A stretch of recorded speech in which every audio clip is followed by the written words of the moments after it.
So in this question we have to factorize each of the following questions. So we have to factorize this. So first question we have given that 8a cube plus b cube plus 12a square b plus 6ab square. तो सबसे पहले हम इसे solve करते देखिए।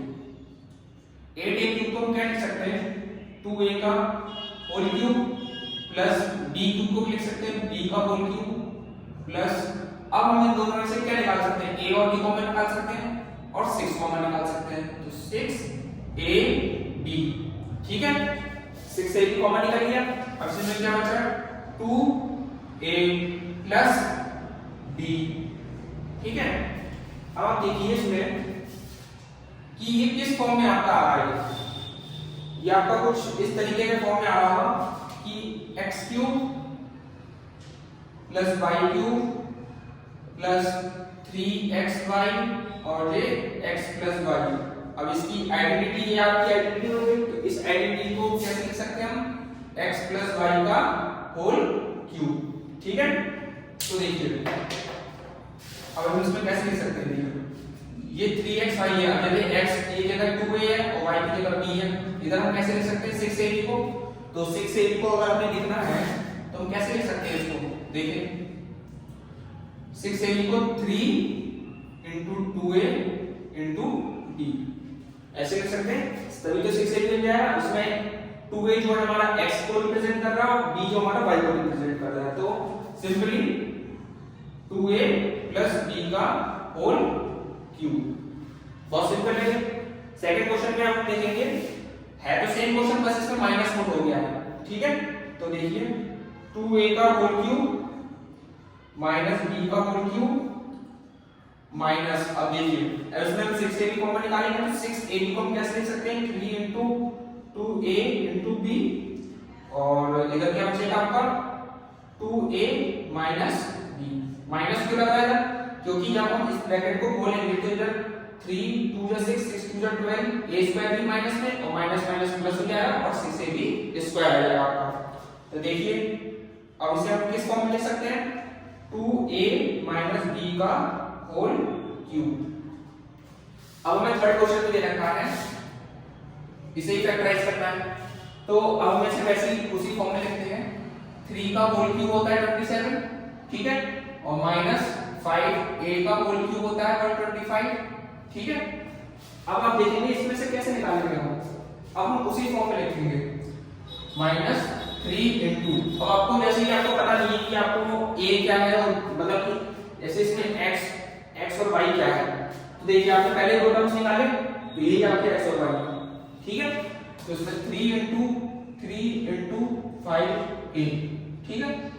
अब इसमें देखेंगे देखिए 3 3 जा 9 9 5 जा 45 45a हमने इन दोनों में से कॉमन निकाली है तो 45a अगर हम कॉमन निकालते हैं तो इधर क्या बचता है 45 और ये आपका बचेगा 3 45 3 से कितना होता है 135 ऐसे हम इधर निकालेंगे माइनस का 45 9 सॉरी 45 5 जा 45 5 जा और ये आपका दिया।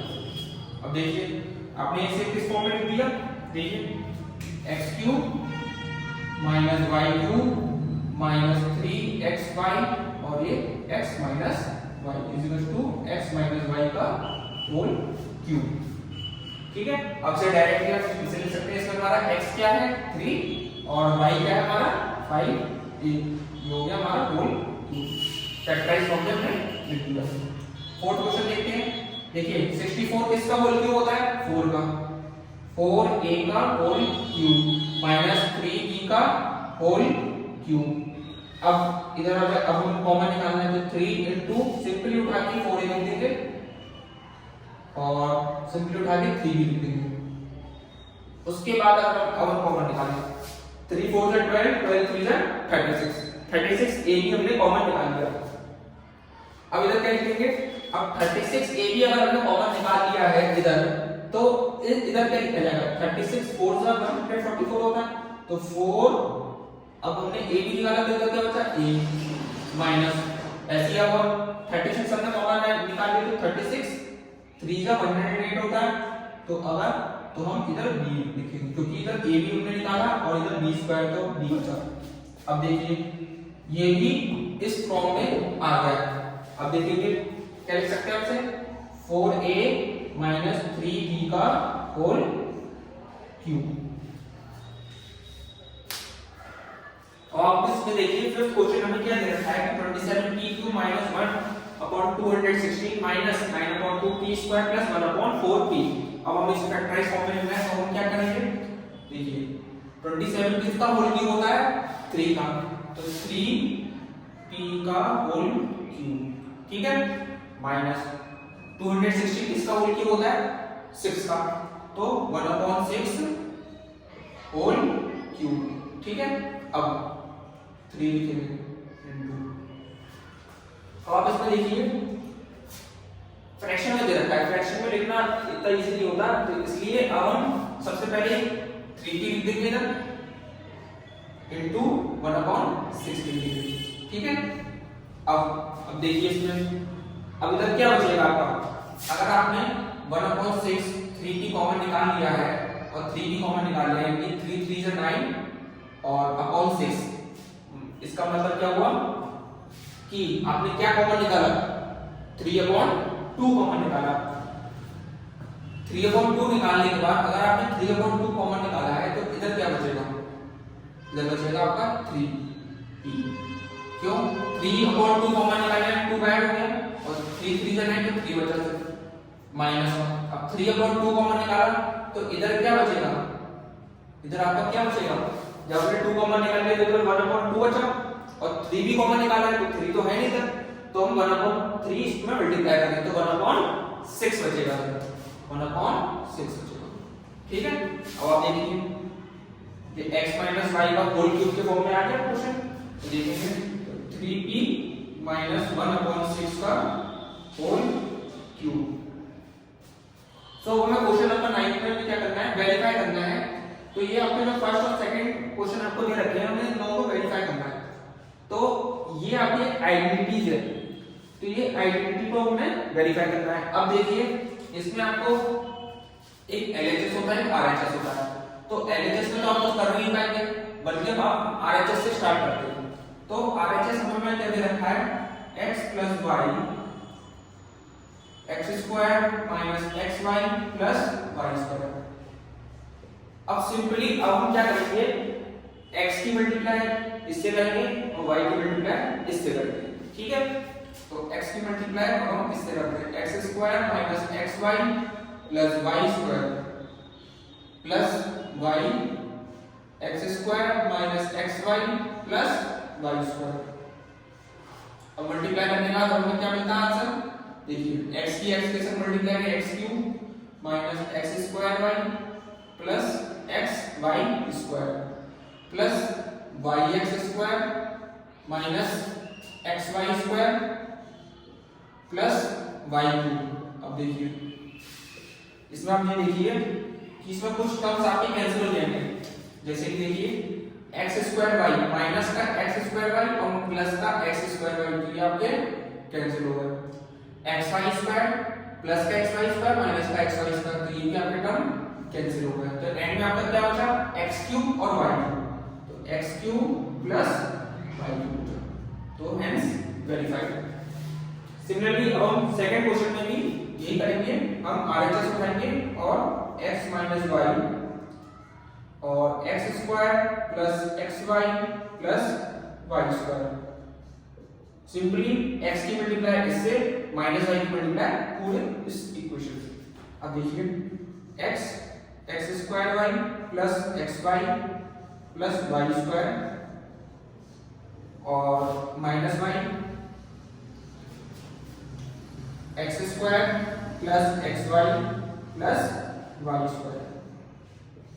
अब आप देखिए इसमें मल्टीप्लाई करते हैं, x की x के साथ x cube plus x square y plus xy square minus yx square minus xy square minus y cube. अब जैसे हमने माइनस बनाया क्योंकि माइनस आके y पे लगा हुआ था इसलिए माइनस आया।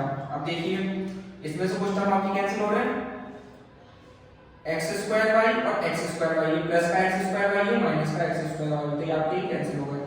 एक्स वाई स्क्वायर और एक्स वाई स्क्वायर ये भी आपके टर्म कैंसिल हो गए। तो इसमें क्या बचा आपका x cube minus y cube.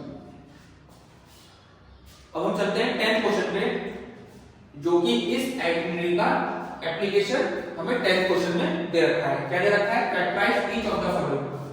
तो देखिए फर्स्ट क्वेश्चन में क्या दे रखा है 27y³ + 125z³। अब आपको कुछ ये क्वेश्चन इस फॉर्म में लग रहा है, अब इस फॉर्म में लग रहा है तो आपको आइडेंटिटी तो मालूम है, तो आप डायरेक्टली पुट कर सकते हैं। तो देखिए हम इसे कैसे लिख सकते हैं, 3y³ + 5z³। ठीक है, इसमें हमारा x रिप्रेजेंट कर रहा है 3y को, y रिप्रेजेंट कर रहा है 5z को। ठीक है, अब हम नीचे कैसे लिख सकते हैं इसे, 3y³ + 5z³ equals to x + y, which means 3y + 5z, x² - xy + y², यानी कि 3y² ये हम ब्रैकेट ऐसे लगाएंगे, 3y² माइनस xy मतलब माइनस का 3y * 5z और प्लस का y² मींस 5z²। ठीक है, अब हम इसे लिखेंगे 3y + 5z। फैक्टराइजेशन का मतलब क्या होता है, हम इसके फैक्टर्स निकालने होते हैं। ठीक है, factorise each of the following means हम इसके फैक्टराइजेशन फॉर्म में लिखेंगे कि फैक्टर्स निकाल के लिखते हैं।